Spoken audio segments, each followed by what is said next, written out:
আজকে আজকে ভিডিওটা দেখলাম, খবর নিলাম, জানলাম, খুবই দুঃখ পেলাম।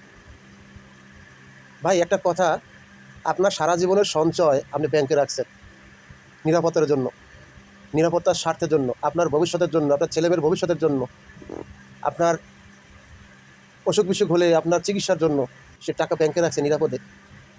যে কোনোভাবে হোক, চেকের মাধ্যমে হোক, ভূতের এটিএম কার্ডের মাধ্যমে হোক, যখন তখন টাকা দিতে পারেন। ট্রানজ্যাকশন ভালো, ঠিক আছে, ডিজিটাল ব্যাংকিং সব ক্ষেত্রে। আজকে কি হয়েছে? আজকে সেই ব্যাংক, ইসলামী ব্যাংক দেউলিয়া হয়ে গেছে। কার মাধ্যমে? এক চোরের মাধ্যমে। কোন চোর? অ্যাসালম গ্রুপ। আওয়ামী লীগের আমলে 2 লক্ষ কোটি টাকা ব্যাংক থেকে উঠাই নিয়ে বিদেশে পাচার করছে।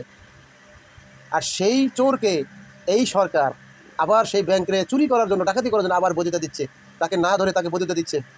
এখন গ্রাহকরা প্রতিবাদ করতেছে। তার গ্রাহকের উপরে টিয়ার সেল, জল কামান এবং কি লাঠিচার্জ, রাবার বুলেট অন্তত 50 জনকে আহত করছে। কার নির্দেশ? কে এই অ্যাসালমের বডিগার্ড?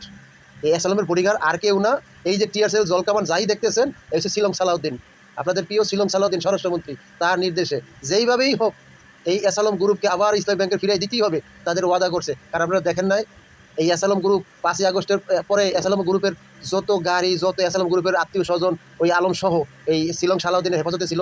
কেউ কোনো কথা বলতে পারে না, সে সব কিছু জব্দ করে রাখছিল, গার্ড দিয়ে রাখছিল এই শিলং সালাউদ্দিন। সেই শিলং সালাউদ্দিন অ্যাসালম গ্রুপের গার্ড।